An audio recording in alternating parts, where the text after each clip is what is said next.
Somewhere in the Nevada desert along a long stretch of Highway 50, the so-called loneliest road in America, a trucker vanished into thin air. No wreckage, no signs of struggle, no final destination. On April 3, 2008, 42-year-old Daniel Whitaker left a distribution center in Reno, hauling a routine load of construction materials. He radioed dispatch at 10:14 p.m. to confirm his route toward Ely. That was the last time anyone heard his voice, or so they thought. The next morning, his rig was found pulled over on the shoulder of the highway, hazard lights blinking, drivers, door shut, engine still idling. The cab was locked from the inside. The load was untouched. Daniel's wallet, logbook, and lunch sat undisturbed. But Daniel was gone. No footprints, no blood, no sign of forced entry. Local deputies searched the area on foot and by helicopter. Nothing. His wife, Lynn Whitaker, flew in from Utah the same day, insisting this was out of character. Danny never left a route incomplete, she said. He was the type to stop and help stranded drivers. He wouldn't just walk away. The official investigation lasted 3 weeks. After hundreds of man-hours and no leads, the case was quietly labeled as unexplained disappearance. Some said it was a breakdown. Others suspected foul play. But there were no suspects and no signs of Daniel anywhere within a 20-mile radius. Until the following year. On April 3, 2009, exactly 1 year later, a maintenance worker patrolling a section of that same highway picked up a strange sound on his handheld CB radio. Just static at first. Then a voice. Faint, almost mechanical. The words were garbled, but one sentence cut through clearly. "This is Daniel. I'm still here." The transmission lasted 16 seconds. Then silence. It was dismissed as interference, maybe a sick prank. But the same thing happened again. April 3, 2010. Then again, in 2011. Always on the same date, always between 10 and 10:15 p.m., and always on the same frequency. Channel 19, the standard trucker line. Investigators returned to the site. Engineers tested for radio loops or old frequencies. Paranormal theorists claimed it was a residual signal trapped in time, but no one could trace the source. Over time, truckers began to avoid that section of Highway 50 altogether. "Bad vibes out there," one driver said. "You hear that voice once, you don't forget it." The case of Daniel Whitaker became a ghost story told around diner counters and rest stops. But for Lynn, it wasn't folklore. It was unfinished business. She started driving the highway herself every April 3rd, parking near mile marker 212 with a recorder in hand, scanning for that voice. "He's out there," she said. "Something's keeping him out there." And in 2024, after 16 years of silence, something new came through the static. On April 3, 2024, at exactly 10:11 p.m., Lynn Whitaker sat alone in her parked SUV near the same spot her husband's rig had been found 16 years earlier. The desert night was dry, windless, the kind of stillness that pressed on your chest. She wore headphones connected to a CB radio, Channel 19 locked in. For 15 years she had done this. Same time, same date, same silence. But this year something was different. Static gave way to a pulsing hiss, sharp, rhythmic like breathing. Then a pause, and then it came. A voice, garbled, slurred, but real. "This is Daniel. Can you hear me now?" Lynn's heart stopped. She grabbed the recorder, hit save, and played it back 3 times to be sure. It wasn't the same voice from the past. This one sounded clearer, closer, different. The signal cut out after 9 seconds, but that was all she needed. She sent the audio to a private radio engineer she had connected with through a missing persons group. Within 2 days, he confirmed something she had always suspected. The frequency wasn't bouncing off old towers or repeating past interference. It was live. Someone, somewhere, had transmitted that message in real time.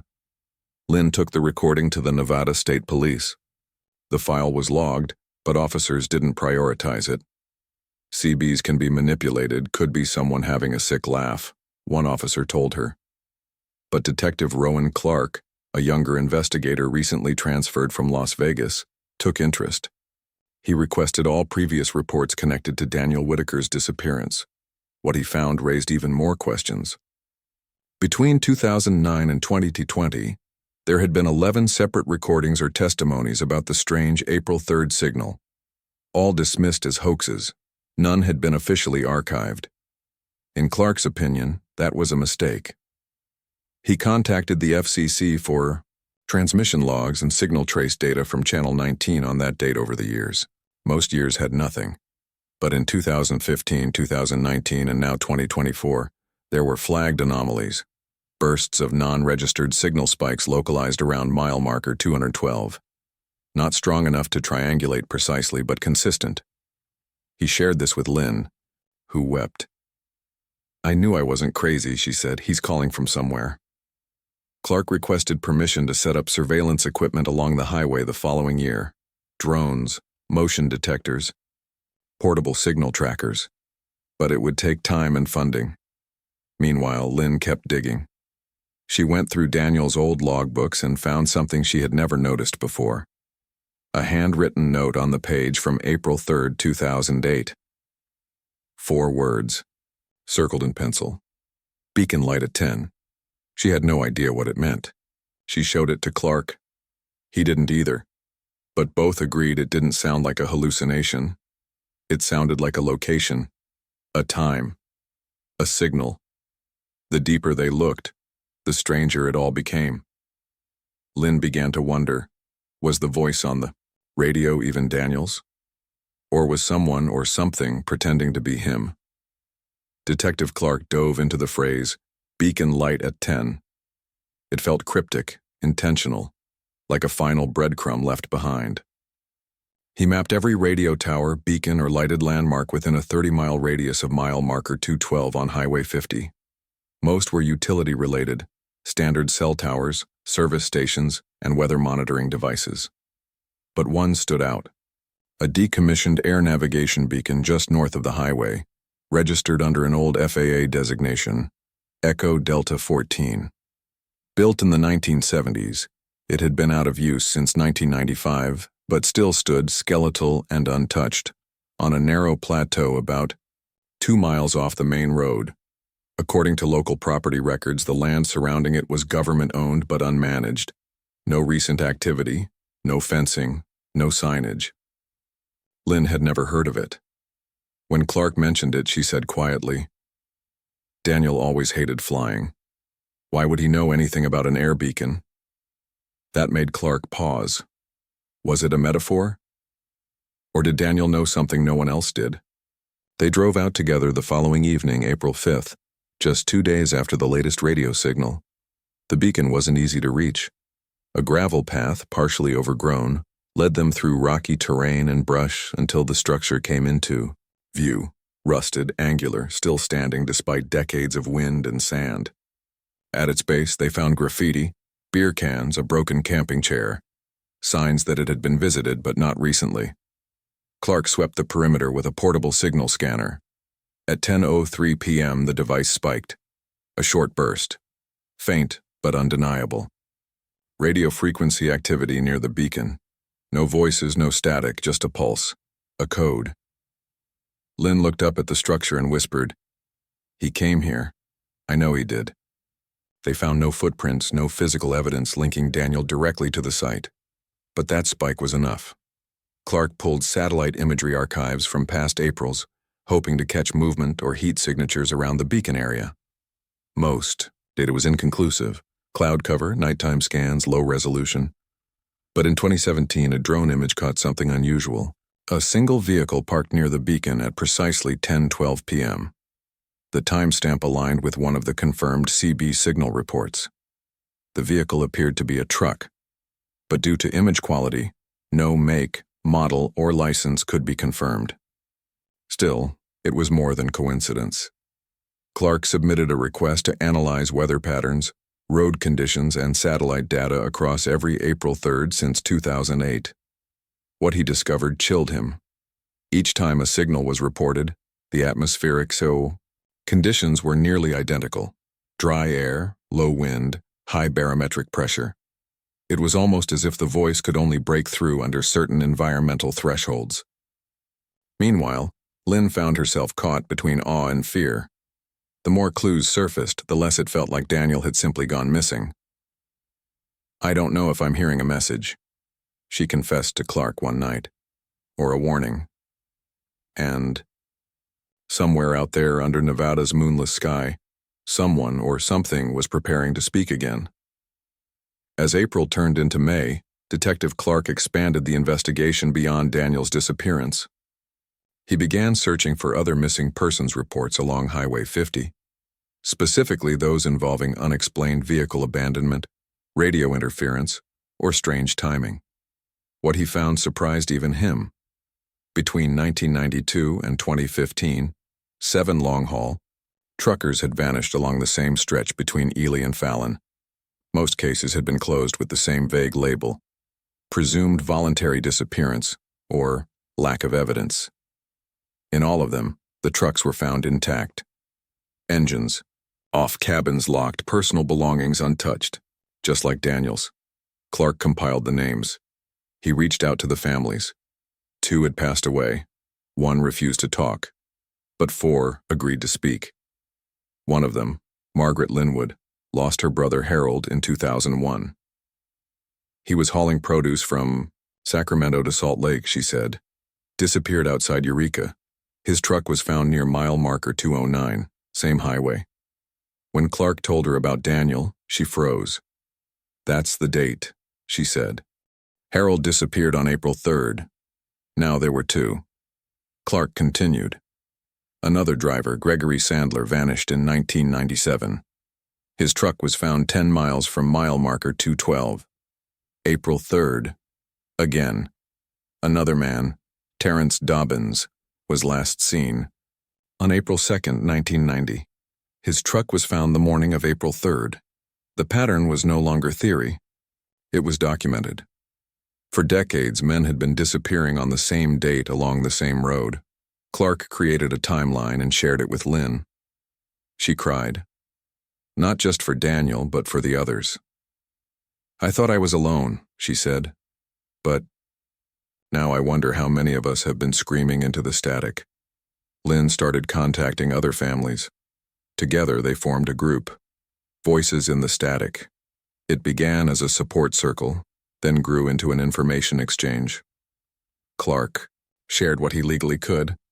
Others brought recordings, dispatch logs, CB channel snippets saved on cassettes and VHS. One recording stood out, submitted by a retired trucker named Bill Ryerson. In 2012, while driving near mile marker 214, he recorded a voice that said, 10-4, I can't see the lights, and where's the tower? It wasn't Daniel's voice, but it wasn't Bill's either. There was no one else on the road, Bill said. I was alone out there. A pattern of messages began to form. Always brief, always broken, always between 10 and 10:15 p.m. on April 3rd. Theories flooded in. Some believed it was a temporal echo, a signal from another time trapped in the frequency. Others speculated about military experiments, government silence, dimensional rifts. But one detail brought it back to reality. In 2008, the same year Daniel vanished, an experimental radio research facility near Fallon closed abruptly after internal funding was pulled. Its specialty? Studying the propagation of long-range signal anomalies in the Nevada desert. Clark filed a Freedom of Information request. The response was delayed, then denied. National security interest, it said. Lynn stared at the letter for a long time. If they're trying to keep us away, she said, that means we're getting close. And the next April 3rd was less than a year away. Detective Clark knew that waiting for another April 3rd wasn't an option anymore. Something was surfacing, something layered in years of silence, static, and institutional deflection. He requested a private meeting with an old contact in Federal Communications, a retired technician named Grant Holzer, who had worked with the defunct radio research facility near Fallon in the early 2000s. Clark flew to Holzer's ranch just outside Carson City, where the man lived alone, surrounded by dusty filing cabinets and old equipment. At first, Holzer refused to talk, but when Clark mentioned the recurring signal, the beacon, and the exact date, Holzer turned pale. "You don't know what you're poking at," he muttered. "You think it's just radio waves? It's something else. Something we couldn't model." He finally agreed to speak off record. According to Holzer, the Fallon facility had been conducting deep-frequency tests, trying to bounce low-range signals beneath the ionosphere using specialized beacons. One such beacon had been built on a plateau off Highway 50, Echo Delta 14. But it didn't behave like the others, Holzer said. Signals came back, changed, not distorted, rearranged. We started getting loops that weren't loops, voices we didn't send. One time a message came back in a voice none of us recognized saying, "You're not supposed to be here." Holzer said the facility was shut down weeks later. Equipment destroyed, files confiscated, staff silenced with NDAs and threats. "You're chasing something older than Daniel Whitaker," he said. "But whatever's out there, it talks in echoes." Back in Truro, Lynn had started compiling every April 3rd voice log into a single waveform library. When she played them, back to back, something chilling emerged. Each year's message shared similar tonal patterns, the inflections, the cadence. They didn't match Daniel's speech pattern, but they did match each other. As if a single voice, some unknown entity, was reaching out, using fragments of different messages, imitating humans. "It's not just mimicking," Lynn said. "It's learning." Clark brought in a linguistics expert from UCLA who analyzed the samples and confirmed the voice was evolving. Subtle changes each year, smoother transitions, fewer glitches, better syntax. "It's as if the voice is adjusting itself based on what it hears from our side," she said. "It's not just transmitting, it's responding." That revelation changed everything. What if Daniel had stumbled into something he shouldn't have, something linked to those experimental transmissions? And what if that something had latched onto his signal, using it as a conduit? Clark mapped out every location tied to signal spikes since 2008 and realized they all formed a rough arc, circling one specific zone, a flat basin known as Dry Brush Hollow, remote, uninhabited, technically state-owned land, but never developed. There were no towers, no structures, nothing. But satellite scans showed strange heat signatures around that basin, only ever appearing on April 3rd between 10 and 10:15 p.m. Clark and Lynn prepared to go there, alone if necessary. But they wouldn't arrive in time, because the next signal came early. March 28th. A new voice. Clearer than ever. And this time, it didn't ask for help. It said, "We remember who you are." The transmission on March 28th shattered every assumption. For 15 years, the voice had spoken only on April 3rd, always broken, always faint, always at night. But this came 5 days early, and it was crystal clear.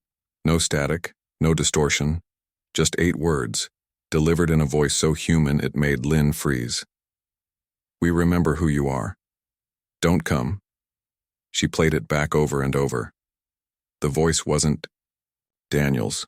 It wasn't even trying to be. It was something else, and it knew they were coming.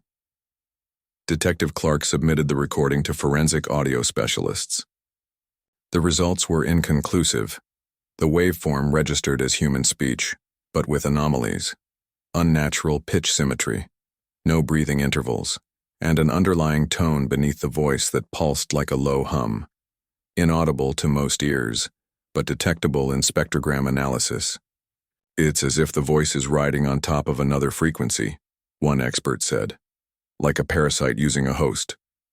Clark was now convinced they weren't chasing a man, they were chasing a phenomenon. The deeper they dug, the less it resembled a cold case and more like an open channel to something no one fully understood. And now, it was watching them. Lynn insisted they go to Dry Brush Hollow anyway. "If something out there knows who I am," she said, "then it means Daniel is still part of it. I need to see it for myself." Clark agreed, but cautiously. On March 31st, they drove out in an unmarked SUV with satellite phone backup, drone surveillance, and radio scanners. The area was desolate, flat scrubland for miles, not a single tree or structure in sight. But the moment they passed into the basin's center, everything changed. The radio scanners went dead. GPS devices froze. Even their satellite phone lost signal. "It's like the air's being pulled out of the sky," Clark muttered. They exited the vehicle and walked slowly toward a slight rise in the terrain.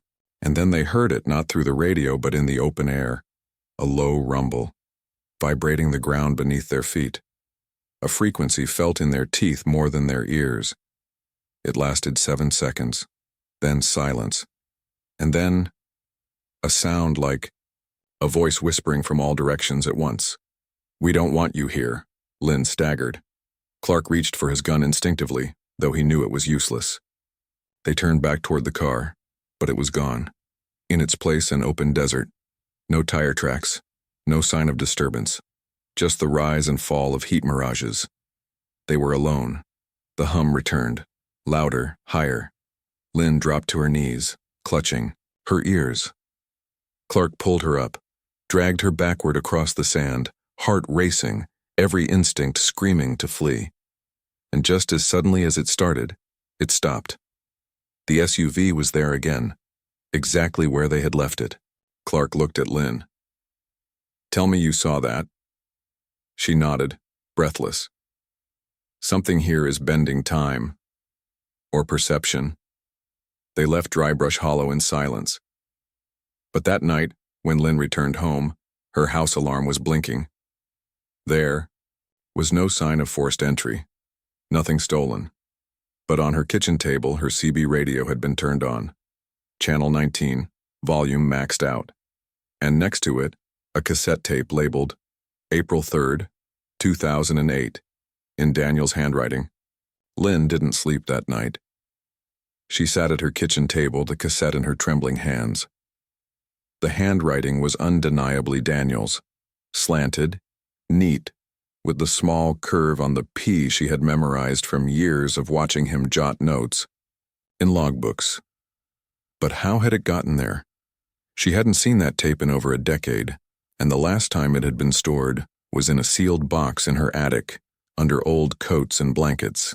She played it on her old tape deck, expecting to hear one of the routine dispatch logs Daniel used to record on the road. But instead, there was silence for the first few seconds. Then a breath. A man's voice.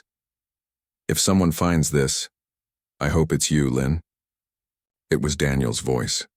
Steady, but tired, like he was speaking from a place he wasn't supposed to be.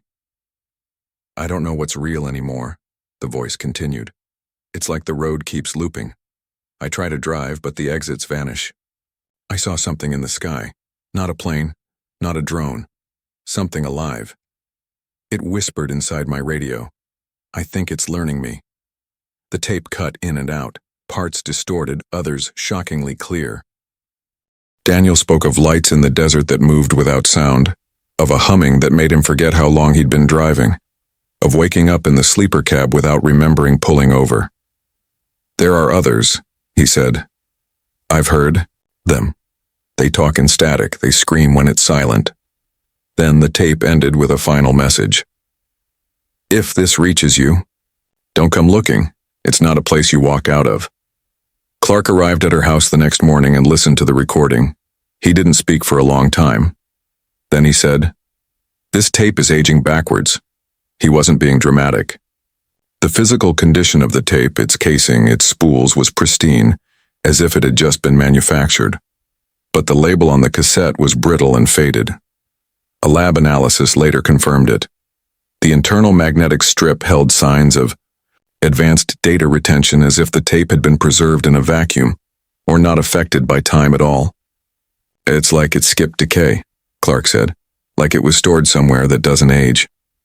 They returned to Drybrush Hollow with better equipment, trying to replicate the signal disruptions, but something had changed. The area was silent now. No radio drops, no hum, no anomalies. As if whatever had revealed itself before was now watching from deeper shadows. That night, Lynn received a voicemail from an unknown number. Just 3 words spoken in Daniel's voice. "Stop the search." Clark traced the call to a cell tower that hadn't been operational since 2007. Shut down after a maintenance fire. How the call had come through was another mystery. One more breadcrumb in a trail that was starting to circle in on itself. Theories spiraled. One suggested Daniel was caught in a time loop generated by low-frequency radio waves interacting with natural magnetic fields in the Nevada basin. Another claimed he had been taken by something non-human, now using his voice to send warnings and or lures. But for Lynn, one thing was clear. She had heard his voice. He was still out there. And April 3rd was coming again. April 3rd, 2025. The date had become sacred to Lynn Whitaker, a line on the calendar she could never look away from. This year, she didn't go alone. Detective Clark had assembled a small private team, 2 tech specialists, 1 drone operator, and a desert survival guide. They weren't going to wait for another message. They were going to be there when it happened. They arrived at Dry Brush Hollow in the early afternoon and set up a temporary base just outside the signal zone, marking the coordinates where the SUV had vanished the year before. This time, they planted ground markers, trail cams, and live infrared drones across a 2-mile radius. One van was rigged with real-time frequency analyzers, while a second acted as a command hub with audio spectrum software running on a loop. At 9:57 p.m., the first change occurred. A low thrum beneath the earth, not loud but present, vibrating the soles of their boots. The audio software began recording spikes, frequencies that didn't exist on the official spectrum, and then, at 10 p.m. sharp, the temperature dropped by 6 degrees in less than a minute. The drone picked up something, movement across the basin. Not a person, not an animal. A shimmer, a distortion in the air like heat rising from pavement, but inverted.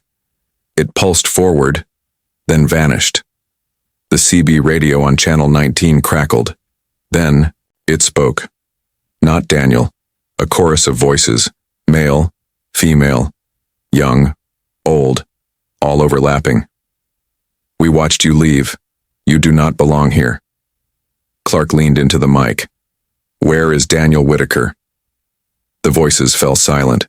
Then a single one replied, "He stayed." Suddenly, all 6 cameras glitched simultaneously. For exactly 12 seconds, all video went dark. When footage returned, the drone's GPS had reset to coordinates that didn't exist on any map. Latitude and longitude scrambled. And in the middle of the basin, on footage now recovered, a figure appeared. A man, wearing a trucker's jacket, standing still, looking directly into the camera. The timestamp read 10:11 p.m. The team scrambled to locate the exact position, but when they arrived there, no one was there. But something was. A plastic thermos, cracked, covered in dust. Clark picked it up carefully. On the bottom was a faded name scratched with a key. D. Whitaker. Lynn collapsed in tears. It was his. She had bought it for him the year they were married. The object had not been there before. It had appeared during the 12-second blackout. The tech team analyzed the thermos. It was worn and sun-bleached, but otherwise intact. More importantly, it held fingerprints, a partial match to Daniel's 2005 DMV file. No doubt, he had touched it, and recently. "He's been here," Clark said. "Not years ago, days ago." But how? And more terrifying, why would he stay in that place or be kept there? Before they could ask more, the radio blared again. A single voice, Daniel's this time. Calm, gentle. "Tell Lynn." I remember the song. The radio died. The team stood in stunned silence. Lynn fell to her knees. "That was our song," she whispered. "Green Eyes by Coldplay. I used to sing it on road trips. He promised me, if he ever got lost, he'd find a way to say it." Something was breaking through. The boundary was thinner than they thought, but breaking it might come at a cost. They returned from Dry Brush Hollow shaken, but electrified. Daniel Whitaker was alive, somehow, somewhere, and reaching across the divide. But where exactly was he? And how was he manipulating physical objects, speaking across frequencies, altering perception, without leaving a single track? Clark dove into research full-time, digging deeper than he ever had. He found a paper, unpublished, quietly leaked, from an old Department of Energy archive about temporal dislocation events linked to radio frequency collapse. The theory was fringe but unnervingly close to what they were seeing, that under specific geophysical conditions, intense low-frequency signals could create non-linear temporal zones, not time travel, more like time folding, places where events repeat, loop, or stretch. Clark shared the theory with Lynn. "He's not dead," he said. "He's trapped in a slice of time, reliving April 3rd. That's why he keeps calling. It's the only moment he can reach." Lynn's mind reeled. But why only him? Why not the others? Clark wasn't sure, but he had a theory. Daniel's last log entry, the beacon lighted 10 note, wasn't just a location. It was a time signature, a warning. He suspected Daniel had somehow synced with the beacon's last pulse, an experimental echo trapped in a feedback loop. And now, the phenomenon used his consciousness, his voice, as a vessel. Lynn made a choice. She wasn't going to wait for Daniel to appear again. She was going in, not physically, but emotionally, spiritually. She started recording her own CB messages nightly, sending them out at 10 p.m. Stories, songs, memories, inside jokes. Sometimes she cried, sometimes she laughed, always on Channel 19. For weeks there was silence. Then on April 17th, the radio responded. "I heard the stars last night," Daniel's voice said. "I remembered your laugh. The tape is wearing thin. But I'm still here." Clark replayed that line over and over. The tape is wearing thin. He realized it wasn't a metaphor. Daniel was warning them. Whatever force held him was breaking down, either the signal, his mind, or both. "He's deteriorating," Clark said, "or being overwritten. Worse yet, there were signs the phenomenon was expanding." 2 hikers near Drybrush Hollow reported losing 6 hours after hearing a buzzing in the air. A power line technician quit his job after seeing a man walking in the sand who disappeared when I looked twice. The location was spreading, its reach. Clark feared it might not be content with holding Daniel much longer. "It's probing us," he said, maybe trying to decide what else it can pull in. Then, another message. Short. Whispered. "You can find me where the light bends." It was a phrase Daniel had used once before, in an old love letter Lynn found in their attic dated 1999. In it, he wrote, "You're the only place where the light bends around my edges and makes me whole." It wasn't random. He was telling her where to look. Clark and Lynn traced the phrase back to a geologic anomaly west of the basin, where fault lines cause a rare atmospheric lensing effect. Locals called it Glass Hill, a place where on certain nights, starlight bends unnaturally. The team, prepared for one final attempt. April 3rd was coming again. One last chance to bring him home or lose him forever. April 3rd, 2026. The air in Glass Hill felt wrong even before nightfall. Clark, Lynn, and the small team climbed to the plateau's edge with every piece of equipment they had. Thermal cameras, EMF readers, radio analyzers, backup power, and 2-way CB transmitters tuned to Channel 19. They arrived at 9:30 p.m., just as the wind fell completely still. No rustling grass, no insects, just silence. The sky above shimmered strangely, and Clark noted with awe how the stars appeared. Warped, bent, like reflections on water. This was it. This was where the light bent. The team set up facing east, toward the flat expanse where Drybrush Hollow met the first rise of the hill. Lynn gripped the mic in her hands.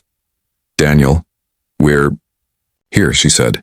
"If you can find us, follow the sound." PM. The hum returned, subtle at first, then a low roar like pressure pressing inward from all sides.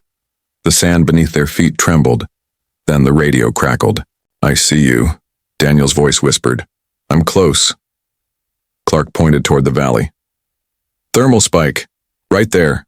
South slope." The cameras picked up a figure walking uphill, one step at a time, head down, moving as if against some invisible current. The closer he got, the more unstable the video became. Pixelation, frame jumps, signal distortion, and then he disappeared from view.